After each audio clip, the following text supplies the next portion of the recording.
All right, so today we're going to do something a little bit different. We're going to take some time to reflect, or at least I should say I'm going to take some time to reflect. So I've now been playing guitar for just over 20 years, which is quite a crazy number. I remember when I first started out when I was 12 years old when I first started, and I'm 34 years old now. So that makes it about 22 years I've been playing, and it's been a crazy 22 years. I never thought that playing the guitar would give me the kind of experiences that it has and take me the places that it has taken me. So today I'm going to go back in time and just kind of reflect on, where it all started and the journey of what happened in those early days. So I'm going to be talking about 10 riffs that were kind of fundamental to my growth as a guitar player. Not necessarily 10 riffs I learned in my first couple of months of playing, but 10 riffs that kind of spanned, maybe my first 10 years of the guitar and what I learned and where that kind of took me and moved me as a guitar player. I'm also going to be thinking back to some of the things that playing guitar has allowed me to do. As I go through the riffs that I'm going to be talking about and showing you how they sound, I'm also going to be featuring some pedals in this from the guys at Walrus Audio. So before we do that and look at what those pedals are, I want to let you guys know this is a sponsored video. So the guys at Walrus and Face Distribution in Europe are paying me to make this video, and they've also provided me with all 8 of the Walrus Fundamental range pedals. So that means they are paying me to make this video, but all the thoughts and opinions you're hearing are entirely my own. So before we start talking about my background and the riffs and all the other stuff that I want to share, I'm going to talk to you quickly about the pedals. They're all lined up on the desk in front of me. So there are 8 pedals in the Walrus Audio Fundamental series. So Walrus have been around for a very long time. We all know the cool, crazy, out there stuff those guys make, but some of it does come at a little bit of a cost. Now, the point of the Fundamental series really is to kind of bring that price as, far down as they can, make that Walrus sound and quality more affordable. So these retail at, somewhere in the sort of £99 to about £140 region, depending on which pedal you buy. So there are 8 pedals in the range. So we've got the fuzz. You'll notice that these have sliders rather than knobs as well. So that's one of the things that kind of makes these a little bit more intuitive for people who've perhaps never used pedals before. You're actually able to really visually easily dial in a tone without really needing to know what that kind of control does. So we have a fuzz, which as you can see there has 3 faders and a switch to select between 3 different fuzz modes. We have the fundamental drive. This is an overdrive. You'll notice the same layout with 3 faders for the different controls and then a 3-position switch for 3 different drive voicings. The fundamental distortion, same deal again, 3 different voicings and 3 of those sliders. We have a fundamental delay. This one also has a tap tempo, which you can see down there. You hold the foot switch and that enables tap tempo mode. So that's really useful because there's not many affordable delays on the market that have a tap tempo built in. We then have a phaser, same deal again. The control layout is the same for all of these pedals. They're all really simple with 3 faders and a switch that selects between the voices. The tremolo. This is a great sounding tremolo. I really like this one. This has 3 different types of tremolo wave, which is really cool. The chorus. This is great for those swirly 80s things. Walrus always make great modulation stuff, so this is no exception. And finally, the reverb. Now, I'm a big fan of Walrus reverb. I regularly gig with the Mako R1 reverb. I absolutely love that. So this is great. This gives you those big Walrus reverb sounds on a, really affordable budget. So all of these pedals are all built in the same kind of visual styling. As you can see, they're all black cased. They've all got the same kind of layout in the sense of they've got the 3-position switch, the 3 sliders, soft click switches, top-mounted jacks, and they all run off 9-volt DC on the side of the unit. The only differentiator is, obviously, as you can see there, is the colors. So each pedal has a different color depending on what it is, but that's really the only big visual difference. They've kind of kept these all quite similar.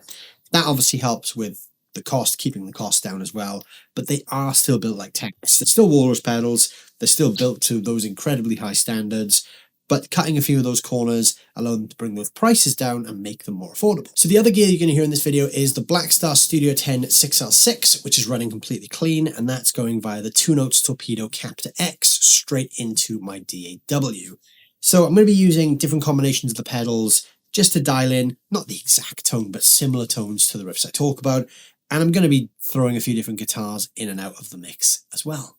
So if you want to learn all the riffs, there is a link down below in the description to my Patreon page. There are tabs for all of the riffs I talk about in this video on my Patreon page. And also subscribing on Patreon really helps to support the channel directly, and it helps me to keep growing and keep making these kind of videos. So I mentioned I was going to be putting a few different guitars in and out of the equation. So that's a really good place to start, because I want to show you a guitar that, to be honest with you, I've not really featured on the channel at all in all the years I've been doing YouTube.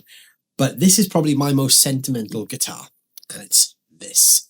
So anyone who knows me outside of YouTube will know this guitar. If you've kind of known me since I was touring a lot, well, I still tour a lot now, but if you knew my old bands from 10, 15 years ago, you would have seen this guitar in action. This is an Epiphone Les Paul Standard from 2003. It's a Korean-made one, and this has been my workhorse for the best part of the last 20 years. So this is not an expensive guitar by any stretch of the imagination, but this was the first proper guitar I got. So I did own other guitars before this, but this was the first guitar where it, everything kind of clicked into place. It was exactly what I wanted in a guitar. And as a result, this has done hundreds and hundreds of gigs with me. It's been all around the country. It's been, beaten up. It's been thrown around. It has done everything with me, and it's got the scars to prove it. So over the years, like I said, it's taken a beating, as you can see there on the back. We've got a lot of wear and tear going on this thing. There are chunks of paint missing off it. It's been absolutely battered. There are chunks at the front. The colour of this guitar also has a little bit of an interesting story. So this colour here is the original colour. So when I got it, it had a scratch plate on it, and through gigging and taking it out under hot stage lights before venues were kitted out with LED lighting, it faded to this colour here, which is a little bit more of like a turquoisey blue kind of vibe. Then I put a bunch of stickers on it, carried on gigging it, and then the top faded more into this slightly more greeny colour. So you can actually see there's kind of 3 different blues there. So you've got the original blue, and you've got this blue, and then you've got this blue. And then obviously when I took the stickers and the scratch plate off, there was all these kind of different colour variations. This guitar has been refretted. It's pretty much all original though. I've changed the bridge. I changed the pickup surrounds because I broke the original ones, and I've changed the 3-way switch a few times because I used to keep snapping it off from playing really aggressive rock music. But other than that, it's pretty much original from the day I got it. And this guitar is the one that I would grab if my house was on fire. So this is going to crop up a few times in the video. And yeah, it's the first time I've actually talked about this on camera, really. All right, so let's dive straight into my 10 fundamental riffs. So the first riff I'm going to talk about is the riff from the Cream song, Sunshine of Your Love. So when I first got into guitar, I was heavily influenced by my dad, who is very into that 60s and 70s British classic rock vibe. So he was really into bands like Deep Purple, Led Zeppelin. He still is into those bands. I say was. He still is into those things. And Eric Clapton was one of them. And he gave me a Eric Clapton CD to check out. And one of the things that really stood out was the Cream era. So Sunshine of Your Love was one of those first riffs I learned. I remember jamming this with friends back in school when we were like 14 and 15. This was kind of a big part of my musical journey. One guitar player that I've always consistently kind of drawn inspiration from and taken ideas from is Eric Clapton. I've pretty much stolen every lick he's ever played. And yeah, I love all the eras of his playing. But for me, the Cream era really is the kind of point where I really kind of woke up to what Clapton could offer me as a guitar player. I absolutely loved it. While everyone else in my age group was into boy bands, I was listening to Eric Clapton, Ginger Baker and Jack Bruce play the music of Cream. So this riff was definitely one that I spent a lot of time playing, and I still play this regularly now because it's just such a simple but such an effective riff. For this, I'm using the Fundamental Drive. I've got it on the crunch setting. I've not really got a ton of gain. I've got the gain halfway, and I've backed off the tone slightly just to kind of really create that warm, woody Clapton sound. Also using both pickups on at the same time, with the tone control rolled all the way back on the bridge pickup. The riff sounds like this.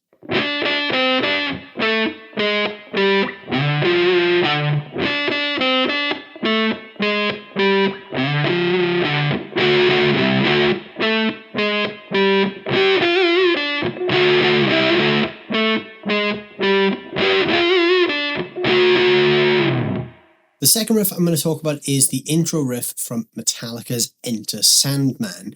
Now, I was very much ingrained in the 60s and 70s British rock thing when I was younger, but then, through a cousin of mine, I started to discover heavier music. And Metallica were one of those bands that, as a young guitar player, Metallica really kind of stood out to me because they were heavy, but they also had these kind of old school sensibilities that I heard in the bands that I liked from the 60s and 70s. So obviously a lot of the early Metallica stuff was influenced by the 70s British stuff like Motorhead and Saxon. So there was a bit of a kind of a link there between what I was hearing and what I already liked. But when I was getting into playing guitar in a big way, Metallica were quite accessible as a metal band in terms of how hard their songs were to learn. Now, Metallica have plenty of hard songs to learn, but Enter Sandman was not one of those. And I remember learning this song and just thinking, this is so cool because I can play this riff from this band that I really like. So the intro riff from Enter Sandman was definitely a riff that really gave me a lot of kind of inspiration and push when I was younger. For this riff, I'm using the fundamental chorus. I've got it on the light setting, the mix and depth up the middle, but I pulled the rate back slightly. And I've also got the reverb on. I've got it on whole mode, and I've just brightened it up a little bit. So it's quite a big sounding reverb, but I'm not playing that hard. So we're not getting the kind of big expanse. It just kind of pads out nicely with the chorus. So the riff sounds like this.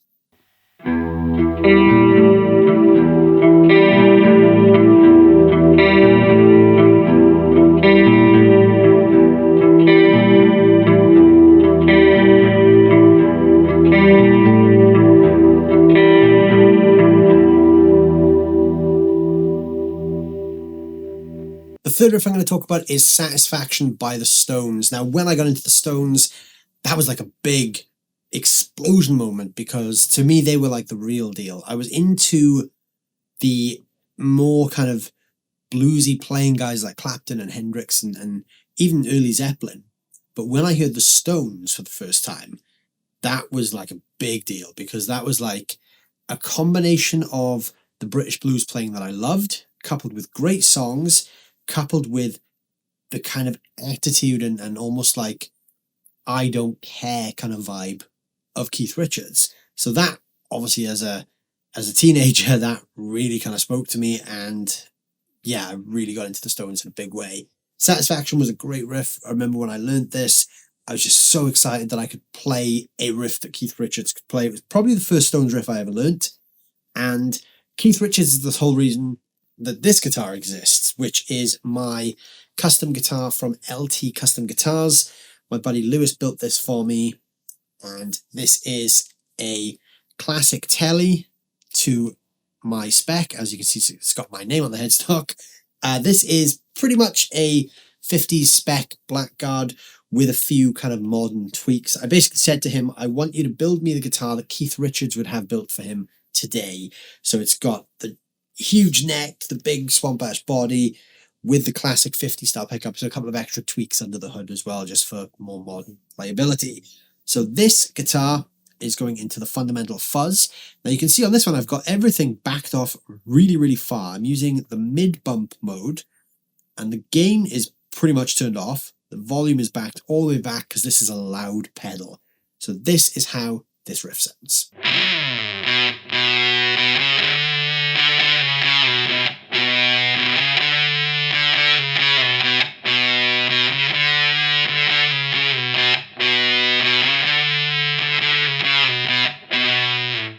The fourth riff I'm going to talk about is the Iron Maiden riff for the Wicker Man. Now, when I got into kind of hard rock and the 80s metal thing, Maiden were the band that instantly blew my mind. They became, at a very, very early age, my favourite band, and to this day still are my favourite band. Even though I don't listen to them every single day, they are probably the single band I can kind of credit the most influence in my entire musical journey to, because I became obsessed with learning everything they did. They were the band I kind of threw myself in the deep end with and just immersed myself in their songs, their playing, their technique. So yeah, they probably are the band that have influenced me more than anything else. Now, this was really hard to pick a riff, actually, because I played so many Maiden riffs when I was growing up. I could probably play one of these videos through with just Maiden riffs that influenced me. So it was really hard to single out one, but the one that really kind of got me excited when I first heard it was the Wicker Man. And I can pretty much even tell you why that riff got me excited, because the first experience I ever had with Iron Maiden was seeing a live video on one of the old music channels. And that video was filmed at the 2001 Rock in Rio concert. It was a video for the song Run to the Hills. But what I then did was I had a friend who had the VHS of that show. So that's how long ago I'm going back to here. We were still watching things on VHS. So I borrowed the VHS of the show off him. And the opening song from this concert was The Wicker Man. And in that moment, that was it. I was hooked. So this riff was kind of always up there as a big Maiden one for me. I love this riff. And it's a great example of Adrian Smith's playing. Adrian Smith was always my favourite player from Maiden, hence why I'm holding my Jackson Adrian Smith model, because I just had to have a guitar with his name on it, because he's probably my favourite guitar player of all time. So for this riff, Walrus Fundamental Drive, a lot of gain. We're on the smooth mode here, and I've got the tone bumped just slightly. And I'm also using the fundamental delay, but as you can see, it's set very, very low. This is just to give a very, even to the point it's almost inaudible slap back, because Adrian always uses a delay in his rig. So it's just to kind of simulate that. It just thickens out the tone a little bit. So the riff sounds like this.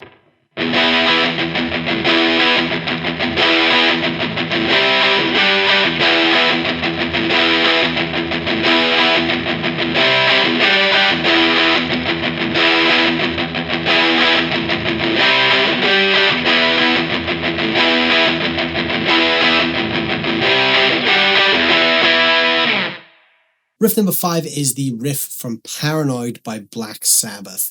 This is always up there as one of those riffs that guitar players need to learn, or everyone kind of learns this riff. And this one is actually on my list for a really good reason. Now, I learned this because, number one, I was into Sabbath anyway. I liked Sabbath. I don't love Black Sabbath, but I do like their early couple of albums. But when I was starting out playing, and everyone was saying, you've got to learn Paranoid. That's one of those essential guitar songs for everyone to learn. So I sat down and learned it. But the problem was I couldn't get my head around the intro phrase where you've got that double stop on the 12 of the E and A and you're doing a hammer-on onto the 14 of the A. I just couldn't do that. My hands just would not let me play that riff at all. So instantly this was a song that I really actually struggled with when I was learning. Now, the reason this is a big kind of learning curve for me is by the time I actually got that riff, that to me was a kind of mark of progress. I remember struggling with this for probably the best part of maybe 3 or 4 months. I just couldn't get that phrase there right. What I was doing was I was playing the open low E instead of barring them, which isn't right, but that kind of served as like a kind of a cheat code almost for that riff. I did really struggle with that riff for a long time. So when I did learn that fully and I could play it the right way, I was so excited, and it really, for me, kind of meant that I'd progressed as a guitar player, which obviously pushed me even further. So this riff has to be in this list for that reason. Fundamental distortion I'm using here on the dark mode with quite a bit of gain boosted. Obviously we want that fat, but almost fuzzy kind of 70s distortion that Tony Iommi's known for. So here's how it sounds.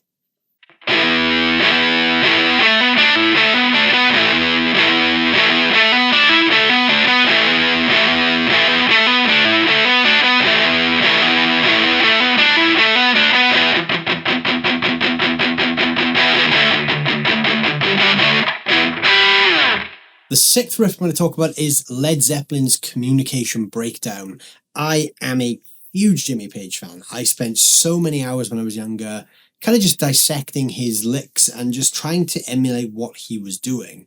Now, Page is quite a unique player. He does so many different things that are really hard to emulate, from his kind of looser on the edges, sloppy picking style to some of his phrasing. It's quite a tricky guitar player to nail down. Now, Communication Breakdown as a track really stood out to me because it was the aggressive driving sound of the track.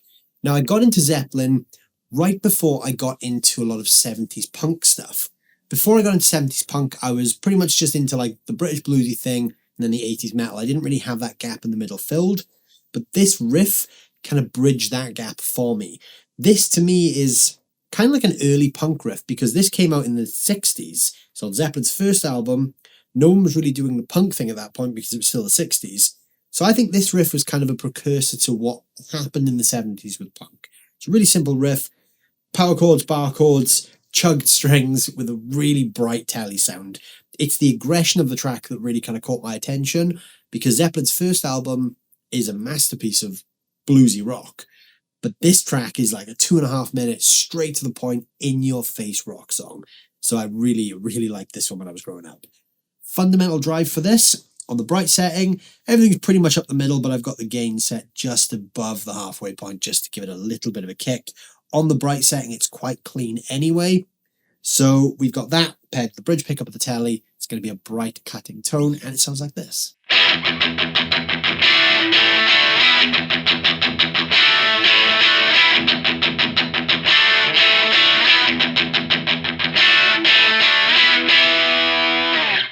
Riff number 7 follows on very nicely from riff number 6, and this is the Ramones riff for Chinese rock.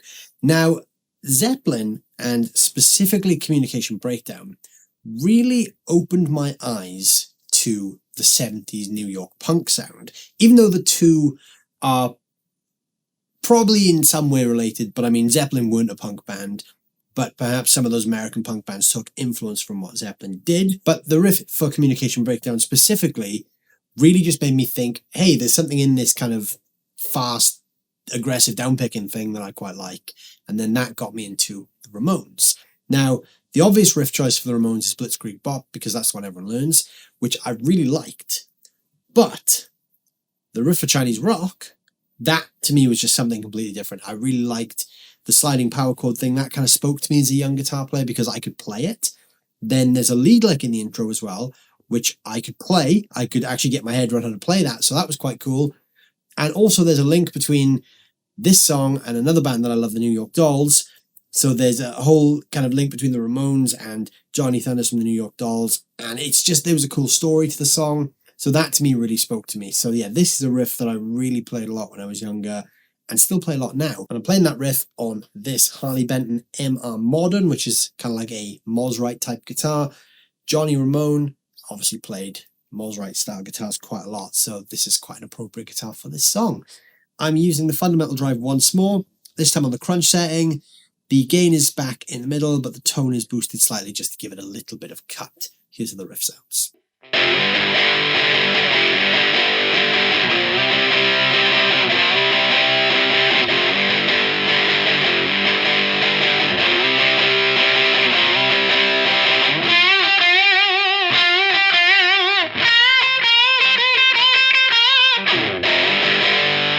The 8th riff that I'm going to talk about is from the Papa Roach song Between Angels and Insects. So this is a little bit of a deviation from my usual style of music because most people that know me personally or even just know me through the channel will know that my big things are 80s rock and blues classic rock.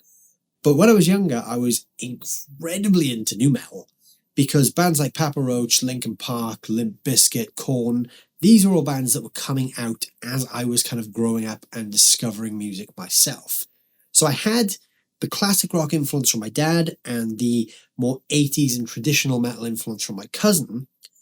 But the nu metal thing was my thing. That's what I kind of heard Papa Roach's first album and just instantly kind of related to the anger in the music. Not that I was particularly an angry teenager for any reason, but I mean, we all go through our angsty teen stages at some point.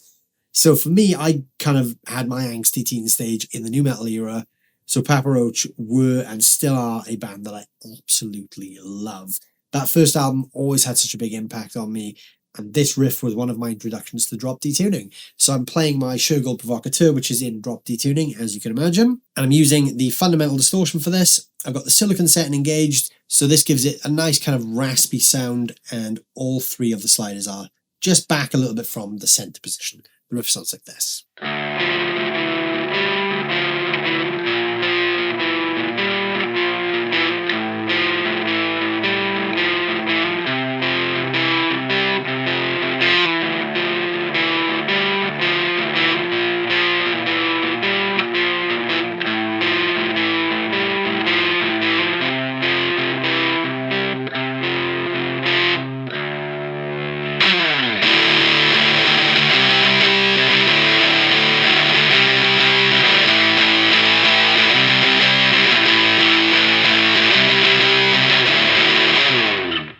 All right, riff number 9 is from when I smashed very hard into my 80s hair metal era of life. This is the riff from the song Look What the Cat Dragged In by Poison. Now, Poison have always been one of my favourite bands since I first found them, and CC DeVille has always been a huge guitar influence on me. I love everything about the 80s, and I have a huge thank you to say on that part to my cousin who got me into all that stuff. So my dad got me into the classics, like the 60s and 70s British rock.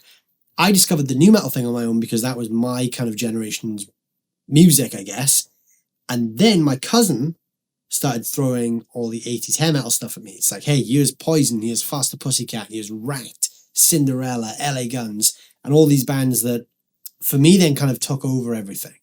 So anyone that knows me personally will know I'm a massive 80s fanatic. I love the music of the era, I love the aesthetic, I love the guitars of the era, as shown by this 1985 Kramer that I'm holding. I just love everything 80s. At one point, I even had the 80s look. I had hair like CC DeVille at one point, which I probably shouldn't admit on camera, but I did. You're not seeing any pictures of that, though. But yeah, I went there. I played in a bunch of bands that sounded and looked like Poison at one point in my life, and really kind of that was where I wanted my entire existence to go, was down that 80s rabbit hole. I still love it all to this day. I don't have the 80s hair anymore, but I know I'm still wearing the t-shirts. I'm still wearing a Michael Monroe from Hanoi Rocks t-shirt. So if you know your 80s, you'll know who Michael Monroe is. Look What the Cat Dragged In. I loved that first Poison album. The album is also called Look What the Cat Dragged In because it was slightly punky in parts, but it was aggressive, but it was catchy. CC DeVille, the guitar player, perfectly fused 80s metal with blues, I think, and that really spoke to me coming from the Eric Clapton kind of school of thought. CC DeVille was just like Clapton on steroids, I loved that kind of bluesy approach to playing 80s metal. So the riff for Look What the Cat Dragged In was such a huge riff for me. I loved that it was almost based on a blues progression as well, but really kind of ramped up. For this, I'm using the fundamental drive again on the crunch mode with the gain boosted slightly, and I'm also using the chorus, and you can see everything's set very, very subtly here, very low on the light mode, just to thicken out that tone. Everyone used a bit of chorus in the 80s. I'm using the bridge pickup for the guitar as well.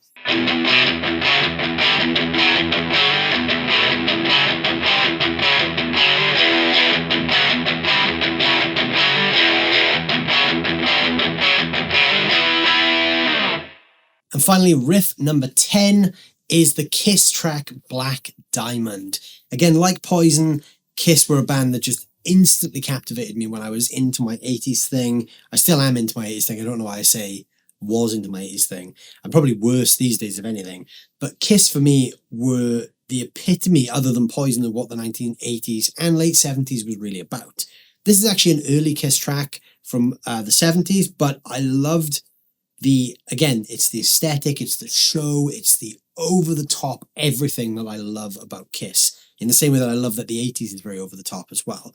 Kiss were always a band that I just loved. And this is a divisive point, I was never the biggest Ace Frehley fan. Now, I like Ace's playing, I think he's a fantastic player, but I was never an Ace Frehley fanatic. What I love about Kiss is the riffs and the songs.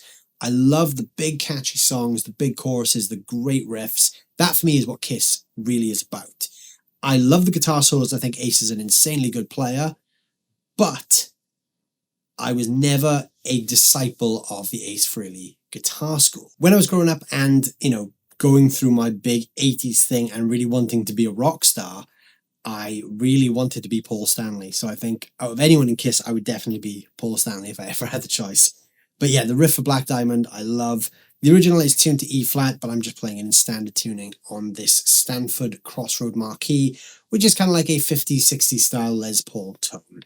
So this is a great riff. I'm using fundamental drive for this on a bright sound, because it was the 70s and everyone was using cranked Marshalls, so they were quite bright at that point. And I'm also using the fundamental reverb just for some space as well. The riff sounds like this.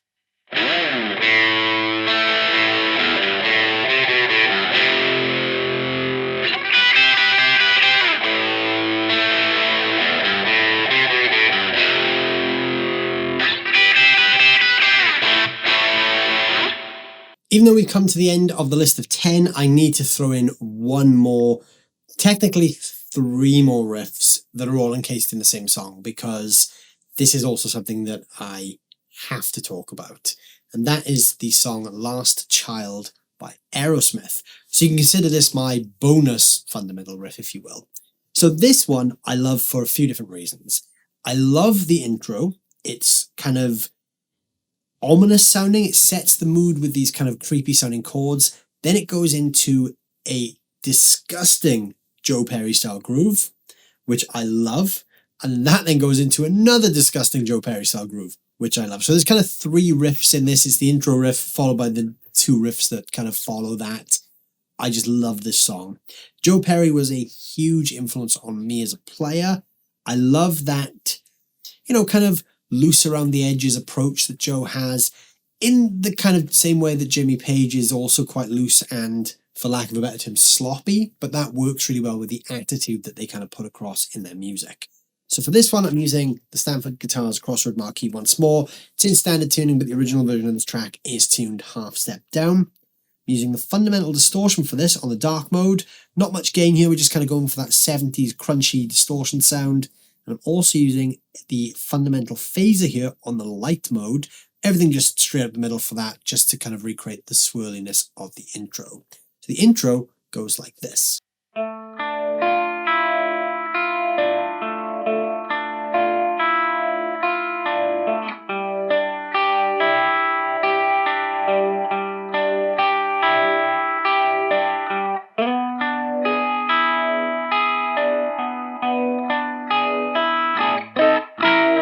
Then you kick on the distortion and you go into this groove.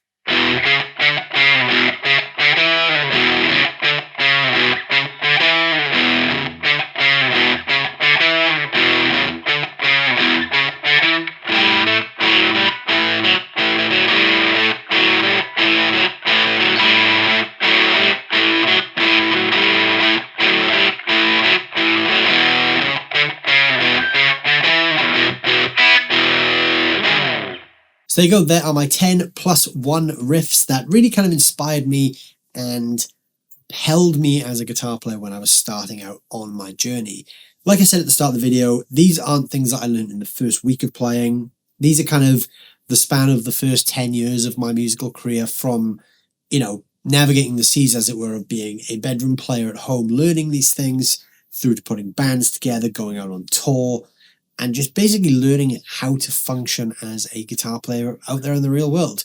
And these riffs are the things that, helped me become a better player. They shaped me, they inspired me, and they got me to ultimately where I'm sat right now.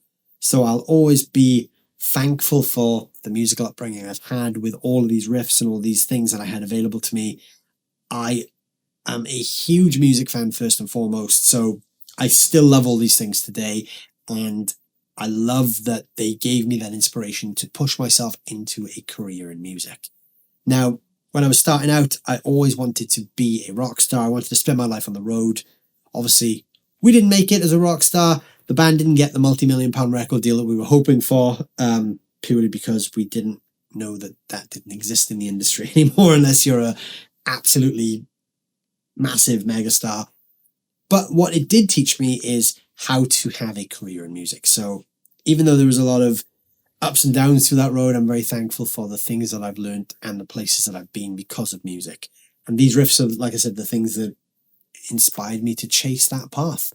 I would love to hear if anyone out there has any cool stories relating to riffs they've learned, or even your own musical journey. I'd love to hear some of your stories down below in the comments. As I said, all the pedals I featured have been from the Walrus Fundamental series. If you have any questions about those pedals or you want to know more about any of them as well, you can throw that down below. There are some links in the description where you can check out those pedals for yourself as well.